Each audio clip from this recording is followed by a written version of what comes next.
todas, sejam todos bem-vindos à palestra do grupo Aulas da Vida do Centro Espírita Amor e Caridade da cidade de Bauru. Meu nome é Patrícia Bono e hoje nós vamos trazer aqui para esse nosso encontro o tema Destruição e Renovação. Esse tema é interessante, nos traz bastante orientações. Ele se encontra no capítulo 6 de O Livro dos Espíritos, que tem o título Lei da Destruição. Então, nós podemos compreender a destruição por alguns ângulos, né? Então, de primeiro momento, o que nós vamos nos situar dentro dessa destruição em relação à matéria. Então, vamos pensar assim, lei de destruição. Vamos falar da destruição do nosso corpo físico.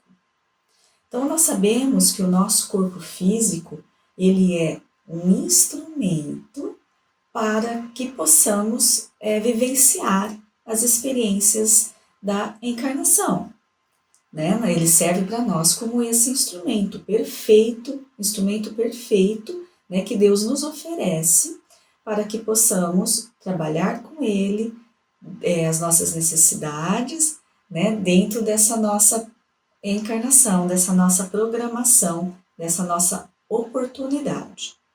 Então, se não cuidamos desse corpo físico, em todos os sentidos, se não nos alimentamos corretamente, se comemos aquilo, ingerimos aquele alimento que nos faz mal, que está deteriorando o nosso organismo, estamos destruindo, né? Se temos atitude, se nos colocamos sempre no risco, né, sem o cuidado necessário, sem as prevenções, também estamos nos destruindo o nosso corpo físico. Se temos pensamentos destrutivos, sentimentos inferiores, se nos alimentamos, se nutrimos em nós a ira, a maledicência, a impaciência, a incompreensão, se estamos sempre irritados, ansiosos, nervosos, estamos destruindo as nossas células com essas vibrações inferiores, né? Estamos destruindo o trabalho dos nossos órgãos, dificultando a nossa circulação, nosso batimento cardíaco, né? Os nossos gases intestinais, nosso trabalho do organismo. Então, veja bem, é a parte externa do que fazemos, mas também é a parte interna, é essa parte íntima, porque tanto aquilo que nós colocamos no nosso corpo como produtos, né, qualquer produto que não nos faça bem, alimentos que digerimos, que causam transtornos em nosso organismo, dificultam o trabalho dos nossos órgãos, das nossas células, estamos nos destruindo. E também os nossos pensamentos, sentimentos, aquela vibração que nutrimos em nós, aquela vibração com a qual vivemos, também pode estar nos destruindo. Então, nós temos ali como exemplo, né, no livro O Nosso Lar, de Francisco Cândido Xavier, pelo Espírito André Luiz. Quando André Luiz é resgatado, depois daquele tempo todo lá no umbral, ele é resgatado e levado para a colônia do Nosso Lar, ele é chamado ali, né, em muitos momentos, é referido a ele como suicida. E ele não compreende aquilo, porque ele não se suicidou da forma como nós vemos, né, como nós entendemos, que é realmente aquela finalização, destruição da vida. É a destruição, né? Naquele momento, destruiu-se uma vida, por vontade própria. Não é o correto. Então, ele fala, mas eu não me suicidei, eu não fui um suicida, vocês estão enganados, não é? Eu fiquei doente, eu fui fazer uma cirurgia, eu morri na mesa operatória. Não, eu não fui um suicida. Mas então os mentores explicam a ele que sim, o suicida é aquele que simplesmente ceifa a sua vida naquele momento, né? De qualquer forma. Mas também nós podemos ser considerados, a maioria de nós, um suicida lento, um suicídio lento. Por quê? Porque nós estamos nos destruindo. Ele se destruiu através dos alimentos, da ingestão de bebidas alcoólicas, não é? Então, sabendo do risco que corria. E nós também sabemos, não precisamos ser médicos não para sabermos que uma má alimentação destrói o nosso físico, nosso organismo, né? As ingestões de bebidas alcoólicas também afetam o nosso organismo. E sabemos mais, não é? Que a doutrina espírita nos esclarece. Os nossos pensamentos, os nossos sentimentos vão destruindo o nosso organismo, destruindo, obviamente, o nosso corpo físico. Então, nesse sentido que os mentores disseram para a André Luiza, nessa orientação, também nós temos que trazer para nós. Será que estamos cometendo esse suicídio lento? Será que estamos nos destruindo ao longo dos nossos anos? Porque nós temos que cuidar com muito amor e com muito carinho do nosso organismo, do nosso corpo físico. E nem estamos falando aqui daquela vaidade excessiva, daquilo que é mostrado. Não, temos que procurar estar bem, cuidar do nosso corpo, higiene, né, roupas limpas. É claro, e isso é totalmente importante e necessário porque também faz parte desse cuidado. Mas também estamos falando daquilo que ingerimos, também estamos falando do nosso comportamento, né? Também estamos falando das vibrações, dos sentimentos que nutrimos em nós, dos pensamentos que nutrimos, né? Que também podem causar a nossa destruição. Então, nesse sentido, também estamos cometendo esse suicídio lento, né? Se estamos neste caminho. Então, isso é um ponto de entendermos essa lei de destruição. É um ponto, uma abordagem. Mas aqui os espíritos, eles nos trazem também uma abordagem que é extremamente importante, que é diferente, né, dessa ideia que nós temos de destruição. Porque destruição para nós, em primeiro momento, é uma palavra que não gostamos, né? Uma palavra que pode nos levar a pensar em coisas que desastrosas mesmo, né? A destruição. Então, né, nessas circunstâncias difíceis, em desastres, em tudo que pode acontecer. Tudo bem, é um ponto. Mas os espíritos nos trazem uma outra abordagem de reflexão. Aí nós temos, nesse capítulo 6 do Livro dos Espíritos, nós temos, então, na questão 728, a pergunta de Kardec. Ele pergunta assim: a destruição é uma lei da natureza? É uma pergunta simples, né, de Kardec. A destruição é uma lei da natureza? Nós já vimos que sim, tanto que o capítulo chama Lei de Destruição. Mas aí os espíritos respondem: é preciso que tudo se destrua para renascer e se regenerar. Porque o que chamais destruição é uma transformação, que tem por objetivo a renovação e melhoramento dos seres vivos. Então, olha que interessante essa abordagem que os espíritos trouxeram, né? Trouxeram para Kardec, trouxeram para nós. Então, nem sempre a ideia da destruição, nem sempre a palavra da destruição neste contexto, ela é algo difícil, né? É algo penoso que vamos passar. Não. A destruição, ela pode ser em muitos momentos motivo de aprendizado, de regeneração e transformação. Talvez, claro, não seja de uma forma tranquila, né? Talvez não seja de uma forma amena, pode ser, né? Mas ela pode e deve trazer essa ideia de transformação.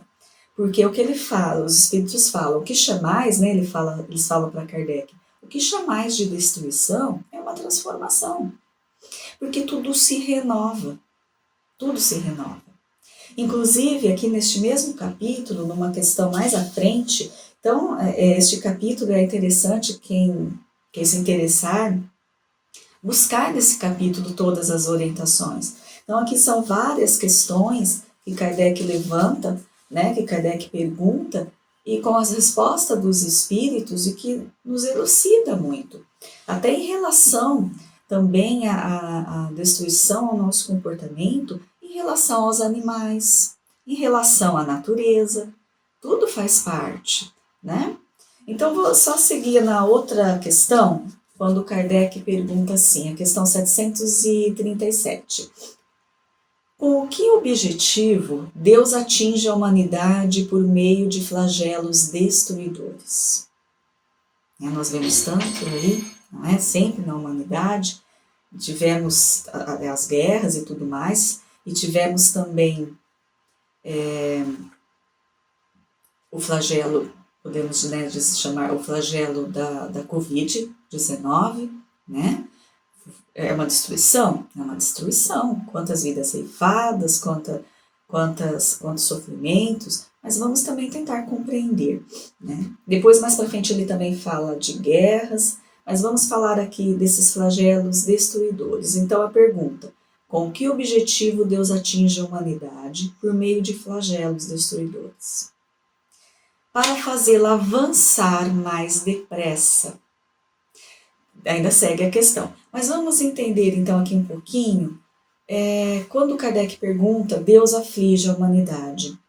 Aliás, Deus atinge, a humanidade, né? Usando a palavra de Kardec. Nós temos às vezes, e isso ainda em muitas pessoas, a ideia errada, né? De Deus. Em que sentido? No sentido de que nós colocamos, muitos irmãos ainda, pensam Deus como aquele velhinho, aquele senhor, né, que está lá no céu olhando para nós, apontando o dedo, julgando, e sabemos que não é assim. Essa é uma ideia que nos foi passada desde eras remotas, por falta mesmo de compreensão. Porque nós não fomos criados à semelhança de Deus. E o que os homens, né, a humanidade, entenderam nesse sentido de sermos criados à semelhança de Deus? Eles fizeram o contrário. Então, como temos esse corpo físico, essa matéria, eles entenderam Deus de uma forma antropomórfica.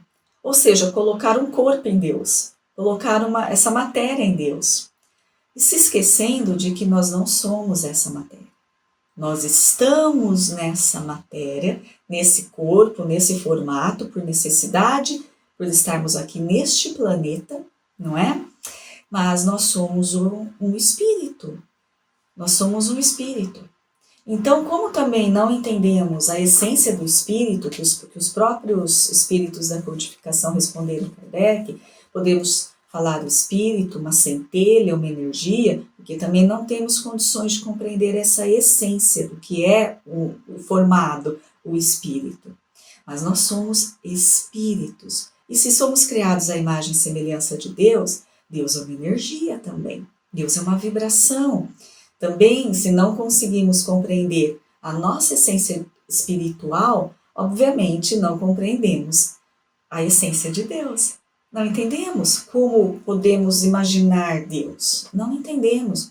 E os espíritos dizem que não tem nem palavras no nosso vocabulário, né? Nós temos essa deficiência linguística em relação à espiritualidade. Então, eles não têm nem palavras para conceituar, para que possamos compreender. É sinal que realmente ainda estamos precisando de muito entendimento e de muita evolução, né? Mas, enfim, tudo bem, nós entendemos assim, nós aceitamos assim, não temos como compreender Deus, como entender a essência divina. Mas eles nos trazem a informação que para nós é a necessária e importante. Deus é a causa primária de todas as coisas. Então, antes de Deus, nada. Tudo vem após Deus.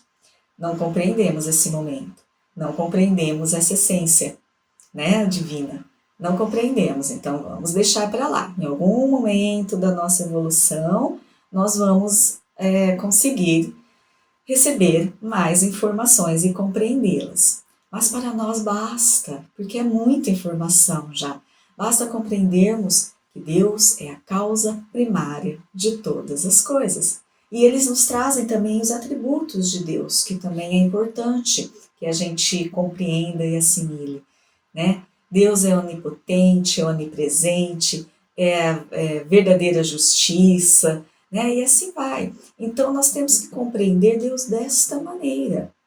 Então quando Kardec pergunta por que Deus nos atinge, né, com esses flagelos destruidores, não vamos ter a noção de que Deus está ali culpando a humanidade, apontando o dedo, jogando ali uma destruição, outra. Não.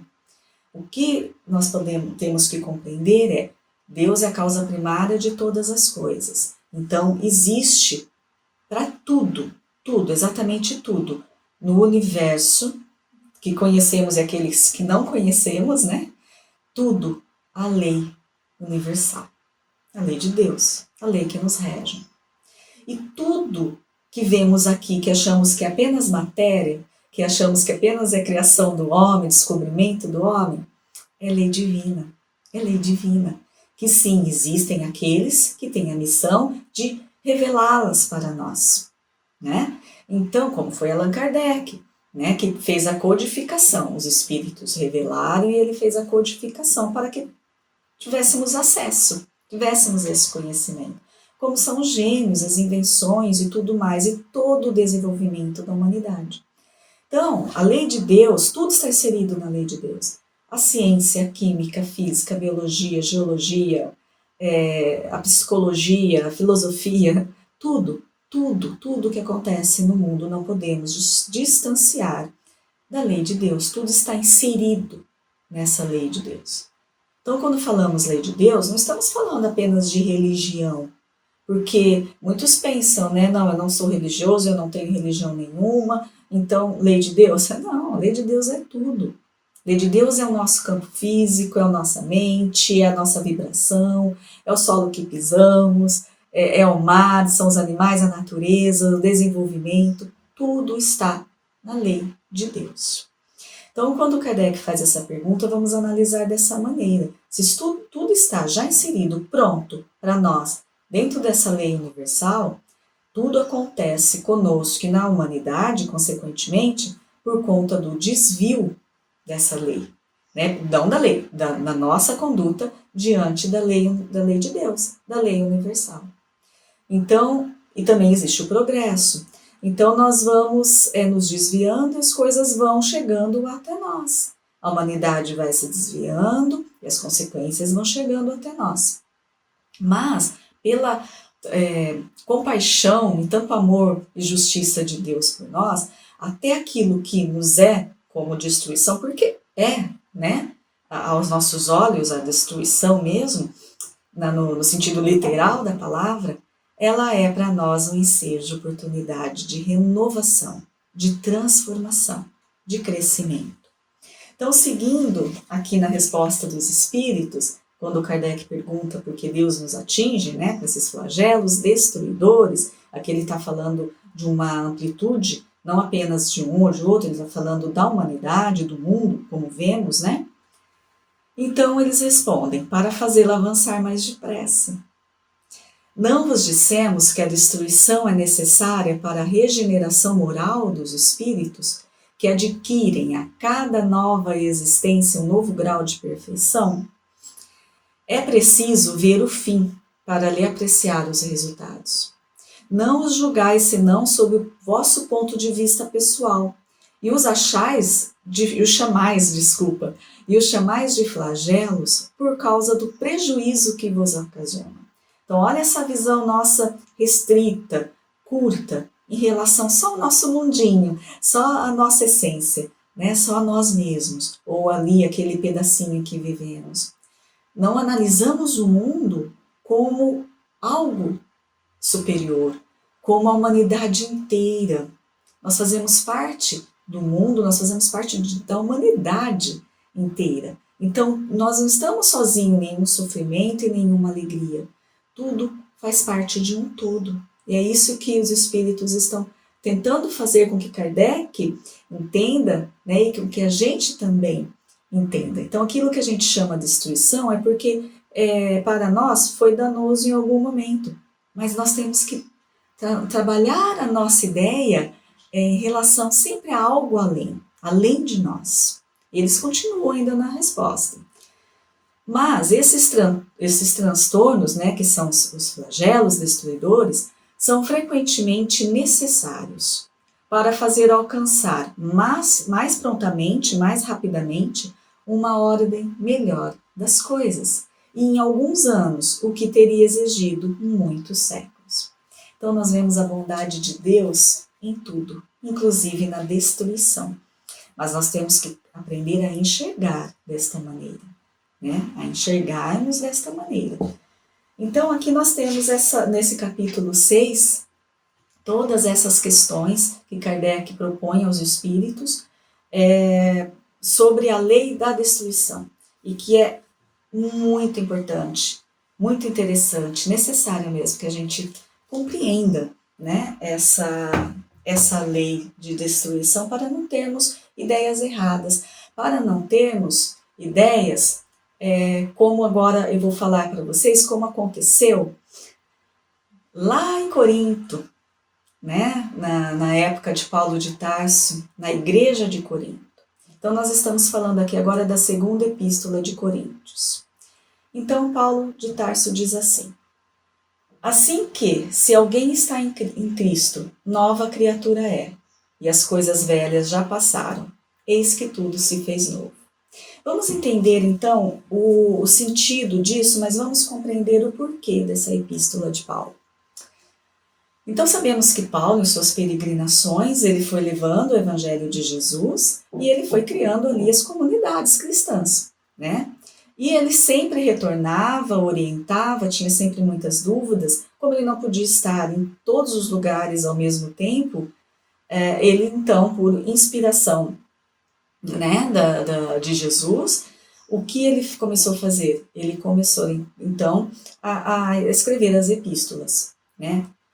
Dizem que nem todas eles escreveram, né, tal, mas enfim, o que importa é que elas existem e que elas nos orientam. Então, nessa epístola, segunda epístola aos Coríntios, lá chegou a Paulo a informação de que lá em Corinto, na igreja de Corinto, estavam surgindo falsos apóstolos. E esses falsos apóstolos, eles então levavam um conhecimento, né, para as outras pessoas, os outros cristãos, mas deturpados do verdadeiro evangelho de Jesus, do verdadeiro ensino de Jesus. Então, deturpando esse ensinamento e ainda instigando todos eles contra Paulo.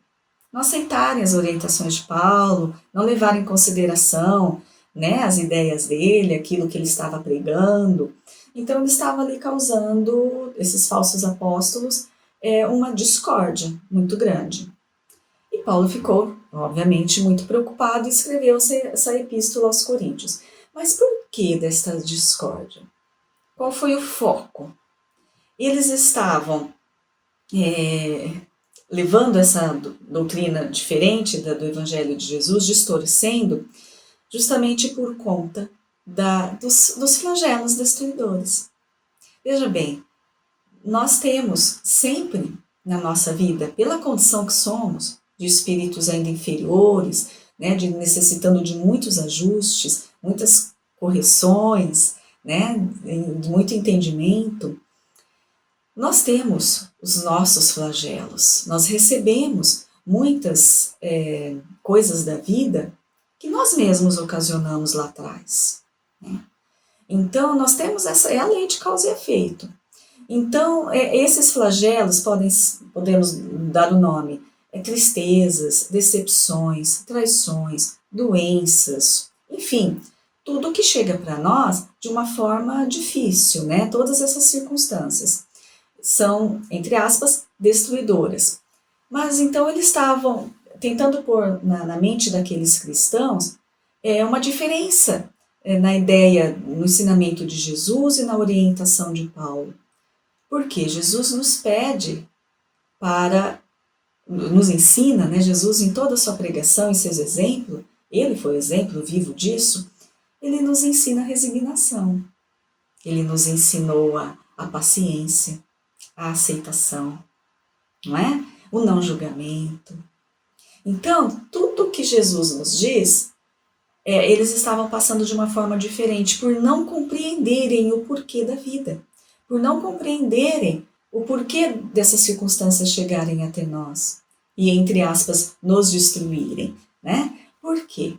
É claro que nós temos que compreender esse ensinamento, o ensinamento de Jesus, as leis de Deus, que nós ocasionamos os nossos sofrimentos. Nós não fomos criados para sofrer.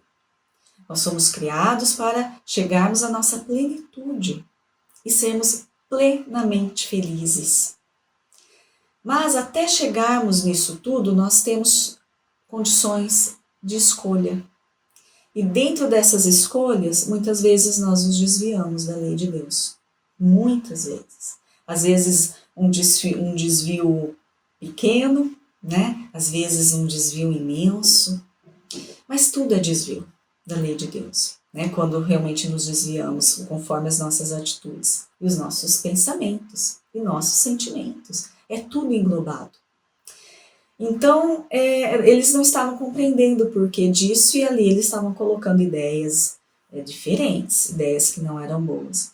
E Paulo vem com essa epístola para aclarar, né? Novamente, falar do amor de Jesus, novamente falar que ele diz que sim, se nós temos muitas tribulações de Jesus, tribulações, não há tribulações, as tribulações que Jesus recebeu em vida, ele foi injustiçado, ele foi agredido, não só físico como moralmente, né? Ele foi traído, enfim, então, e ele foi assassinado. Então, muitas das tribulações de Jesus nós também recebemos. Nós recebemos traição, nós recebemos injúrias, nós somos ofendidos, nós somos humilhados em muitos momentos, né? No nosso caso também recebemos as doenças, enfim, mas também nós causamos aos nossos irmãos, às vezes, ofensa, humilhações, né? Julgamos, então também nós causamos. E tudo isso que Jesus passou, Paulo diz, nós também temos.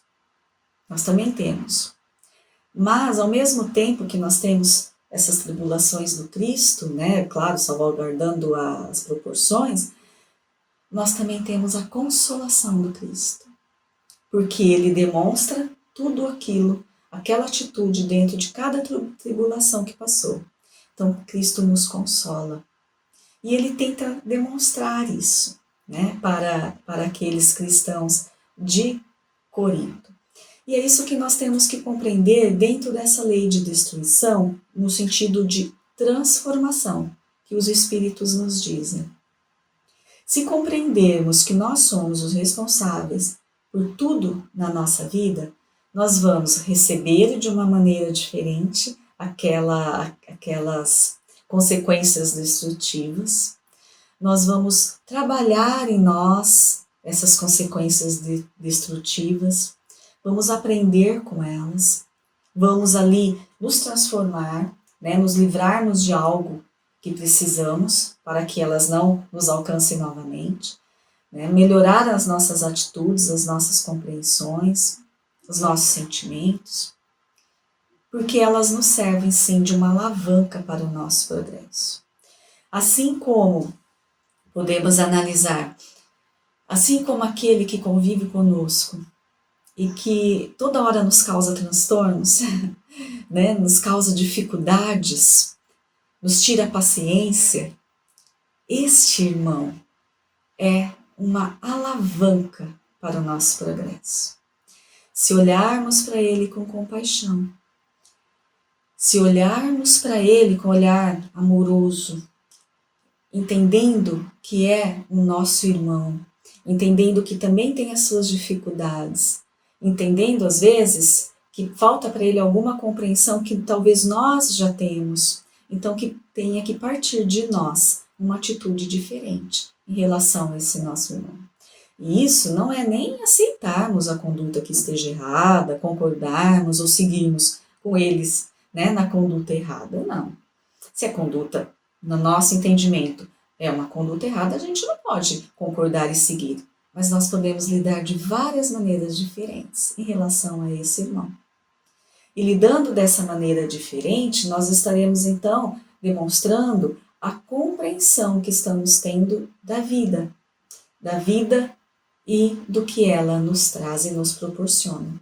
Porque nós não estamos no nosso contexto por acaso. Nós não estamos com estes irmãos na nossa convivência por acaso. Não é coincidência que estamos todos juntos, né? Não existe. Então, nós estamos juntos para que possamos nos transformar, possamos seguir com uma visão diferente em relação à vida e em relação àquele irmão. Isso tudo é oportunidade para nós. Então, como as destruições, né, que nos chegam, como as circunstâncias, tudo é oportunidade. Mas tudo vai depender, então, daquele olhar. Mas o olhar, ele não vem sem a busca do conhecimento. O conhecimento é necessário, é importante, porque vai abrir a nossa mente para uma compreensão diferente. E é assim que nós vamos galgando esse nosso progresso. É dessa maneira. Então, muitas vezes, aquilo que nós achamos que está nos destruindo, embora seja uma dificuldade real, né? Então, embora muitas vezes nós achamos que está nos destruindo, mas não. Está sendo oportunidade de renovação. Está sendo oportunidade de transformação. E que só nós vamos poder fazer, né? Mas para isso temos que buscar esse olhar que Paulo está levando aos irmãos lá de Corinto, né? Por que recebemos esses flagelos? Por que recebemos essas coisas da vida que nos parecem destruição? Porque nós fomos atrás, através da nossa conduta equivocada. Mas também, em muitos momentos, como responderam os espíritos para Allan Kardec, quando é algo geral, né, algo que atinge muitas pessoas, também é uma oportunidade de um crescimento maior e mais rápido da humanidade, evitando muito mais sofrimentos futuros.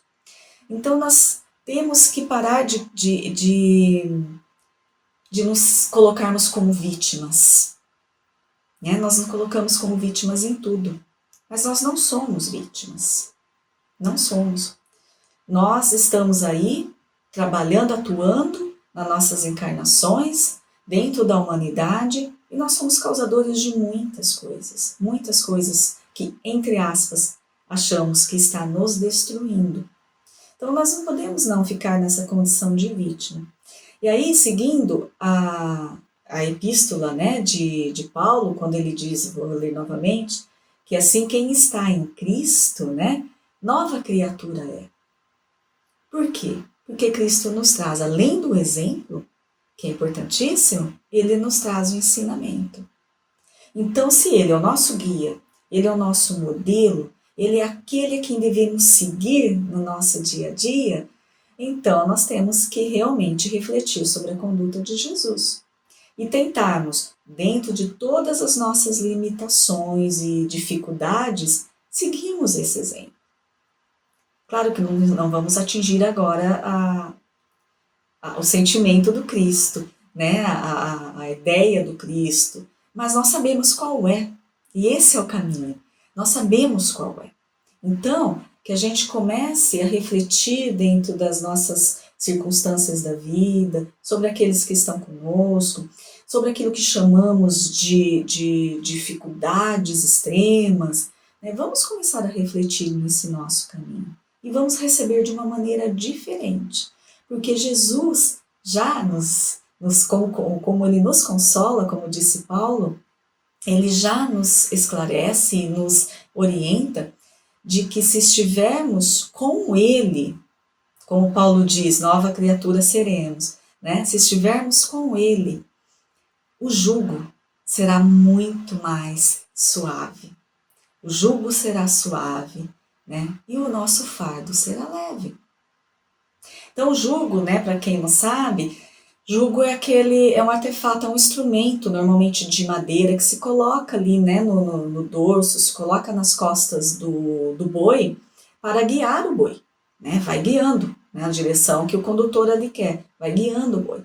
Então aquilo deve ser pesado, deve ser difícil, né, de carregar. Então Jesus faz uma analogia em relação às nossas dificuldades. Então vamos pensar naquela madeira pesada ali, maltratando o animal, né? Vamos pensar nas nossas dificuldades, nas nossas costas, vamos dizer assim. Às vezes a gente até fala, né? Ai, carrega o mundo nas costas. Olha a vitimização. Então, esse artefato, vamos então como analogia, vamos fazer trazer para as nossas dificuldades, as nossas dificuldades. Então, se estamos em Jesus, como somos nova criatura de entendimento e disposição de transformação, então esse jugo será suave, não nos machucará tanto. E o fardo, que é esse peso que ele traz, né, será mais leve. Por isso temos que estar em Jesus, como diz Paulo, sermos nova criatura em Cristo, através desse conhecimento, mas vai além do conhecimento, vai do verdadeiramente termos a vontade de trabalhar esse conhecimento em nós e começarmos a fazer diferente, começarmos a ter atitudes a partir de agora diferentes diante da vida, da que a vida nos traz, diante das pessoas que estão conosco. É só assim que nós vamos conseguir transformar esse fardo, né, em algo muito mais leve e tranquilo de passar.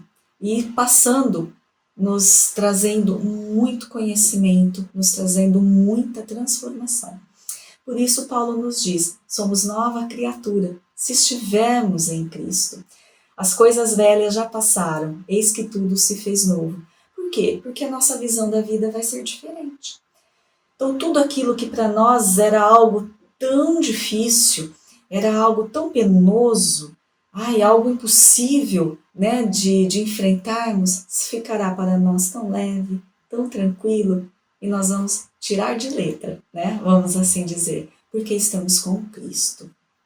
Então, também temos que ter essa noção, essa orientação, essa certeza mesmo, de que muito do que chamamos destruição é para nós motivo de renovação. Né? Então, nós temos uma historinha aqui do livro Contos desta e de Outra Vida, que é a psicografia de Francisco Cândido Xavier. Então, nós temos uma personagem, né, que é o Secundino, e que ele lá no plano espiritual, ele trabalhou bastante, se instruiu bastante, se fortaleceu bastante, para que na próxima, na reencarnação futura dele, que já estava programada, ele fosse então, tivesse a missão de cuidar de muitas, mas muitas crianças sem lar, né? Então aqui no texto o autor diz 2.000 crianças. Então ele tinha essa linda missão de cuidar dessas crianças. Para isso ele se preparou devidamente, estava tudo certinho, tudo combinado, a equipe espiritual preparada para auxiliá-lo no momento certo, o seu mentor, né, que é Eliseu, iria acompanhá-lo nessa caminhada, nessa reencarnação. Enfim, estava tudo certinho. Ele também teria, como teve na reencarnação, ele teve uma vida muito tranquila, ele teve uma infância feliz, uma juventude feliz, ele sempre foi muito saudável, família unida, recursos financeiros dando total estabilidade, enfim, tudo pronto, né, para que ele realmente focasse nessa missão, não se perdesse. Eliseu, seu mentor espiritual, sempre o acompanhando. E no momento oportuno, quando ele já era maior, quando ele já tinha condições de, né, começar ao trabalho, a missão, Eliseu foi dando então aquela sugestão, aquela intuição, em sonhos, sempre que tinha oportunidade. Então já foi trabalhando para que ele rememorasse, né, aquele compromisso. Enfim, e ele realmente foi refletindo sobre isso, né? Foi retomando aquele compromisso, mesmo não lembrando, claro, da parte ali da erraticidade, no plano espiritual, mas aquilo foi dentro dele ganhando corpo, porque é assim que funciona. Foi ganhando corpo e ele foi então, falando, não, eu vou fazer, eu quero fazer isso, eu quero auxiliar, eu quero, né, criar isso, aquilo, eu quero fazer. E tudo que Lisel, depois já adulto, ele casou, tudo, e tudo que ele fazia, tudo, além do dinheiro que ele já tinha, tudo tinha um resultado maravilhoso. Então ele começou a explorar manganês e vender e ficou mais rico ainda. Comprou imóveis, juntando mais dinheiro, comprou fazendas, começou a plantar café e vinha mais dinheiro. Então a vida sorria para ele de uma maneira maravilhosa. Tudo que ele colocava à mão crescia, prosperava. Então ele fez uma fortuna imensa. E Lisel continuando ali, instigando e dando orientação e dando sugestão para que ele, então, ele já estava com tudo muito bem. Ele poderia já começar, né, o trabalho, a missão dele. Mas enquanto Lisel falava, dava essa sugestão sempre de vamos começar, né, vamos começar a missão. Secundino pensava em mais lucro. Pensava onde ele poderia investir mais o dinheiro dele para ter mais lucro, para deixar a família, todos da família, numa situação realmente muito tranquila. Aí sim, né? Aí sim, ele ia pensar nesse trabalho, porque ele tinha esse desejo. Mas primeiro ele tinha que realmente conseguir muito mais e mais e mais e mais, porque ele poderia dispor para todo esse trabalho e ainda deixar a família dele de uma maneira muito, muito tranquila. E isso foi. Foi tempo, a idade foi chegando, foi avançando e ele sempre aguardando o momento oportuno. Até que um dia, Eliseu, claro, o seu mentor, sempre muito triste já do seu lado, mas ali, fiel, né? Aquele amigo fiel. Até que um dia aconteceu um acidente com Secundino. Secundino desceu do seu automóvel, do seu carro, escorregou na casca de banana, caiu, quebrou o fêmur, bateu a cabeça, teve que ser hospitalizado, fazer cirurgia, mas ele já não estava com a saúde tão boa assim também, decorrência da idade, né? Então, já começou a aparecer a cardiopatia, flebite, enfim, circulação ruim, enfim, naquele momento, depois daquela queda com a casca da banana, a internação, cirurgia e tudo mais, ali mesmo no hospital, ele já foi o corpo sendo deteriorado e chegando à morte, né? Então já estava tudo encaminhado no organismo dele e com certeza ele iria desencarnar. Naquele momento, como acontece com, né, muitos, a maioria de nós, acho que né, aquele momento que a gente, poxa vida, né, e reflete no que fez, no que poderia ter feito, no que poderia ter deixado de fazer, enfim. Então, Secundino começou a pensar nesse trabalho que ele deixou para trás. Esse desejo que realmente ele tinha, que ele foi deixando ali, ó, para trás, sempre esperando um momento oportuno, um momento melhor. E ele chorou muito, muito mesmo, né? E ele pedia então para Deus que deixasse ele mais um pouco aqui, para que ele tivesse condições de iniciar esse trabalho. Mas não era mais tempo, né? Não era mais tempo. Então, seu mentor espiritual, Lisel, que estava sempre ao seu lado, também chorou triste, né? Chorou também com Secundino, só que não triste. Secundino estava chorando por tristeza e decepção em relação à sua conduta. Lisel estava chorando de alegria. E aí ele diz: meu amigo, agradecemos ao Senhor e à casca de banana a felicidade do seu reequilíbrio. Seu ideal voltou intacto, mas agora é tarde. Esperemos que o berço lhe seja de novo propício. Ou seja, um flagelo, vamos dizer assim, né? Algo que o destruiu, né? Vamos dizer assim, a casca de banana, que fez com que ele caísse, fosse para o hospital e as doenças aparecessem, né? Então vamos pensar a casca de banana como esse flagelo destruidor. Foi para ele uma bênção, como diz Lisel, seu mentor espiritual. porque fez com que ele, ainda nesta vida, antes do desencarne, tomasse consciência, né, do que faltou fazer, tomasse consciência e se reequilibrasse para aquilo que verdadeiramente era a missão dele nessa vida, que não era ganhar todo aquele dinheiro.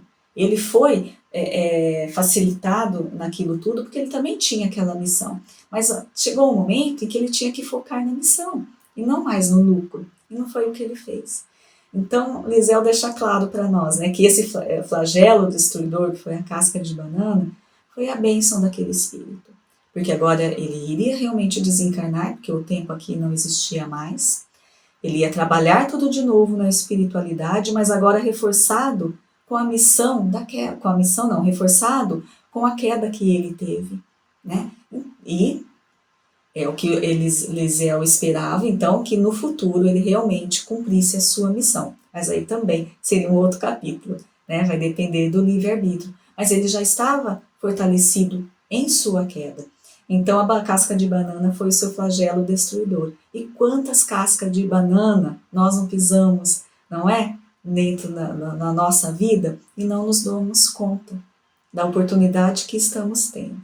Então, meus amigos, vamos refletir sobre isso, que destruição, no sentido que a doutrina espírita vem nos trazer, não é a destruição para que possamos sofrer com ela, né? Podemos até sofrer, mas nós temos que entender que ela é para nós um motivo de regeneração, de crescimento, de transformação. Porque como nos disse Jesus, ele não veio trazer a paz, ele veio trazer a espada. Por quê? Porque a paz, a gente entende a paz do mundo. A paz do mundo, Jesus realmente não veio trazer, até porque nem ele teve. Jesus veio trazer a noção de paz, a paz do reino de Deus para nós, que é a paz do Espírito, que é a paz verdadeira. Para isso, para que a gente possa ter essa conquista, ele nos trouxe a espada para a luta. Não para a luta sangrenta, não para a luta entre nós, não temos que lutar entre nós. Nós temos que lutar contra as nossas deficiências morais. Por isso o Evangelho de Jesus, o ensinamento de Jesus, o exemplo de Jesus é essa espada que ele nos trouxe, que é instrumento com que a gente possa lutar com as nossas imperfeições morais, nos transformando. E esses flagelos, essas dificuldades que nos chegam, é para que a gente possa pôr esse instrumento em prática, né? E nos transformarmos, nos regenerarmos. Eu agradeço muito a atenção de vocês, fiquem na paz de Jesus. Até breve.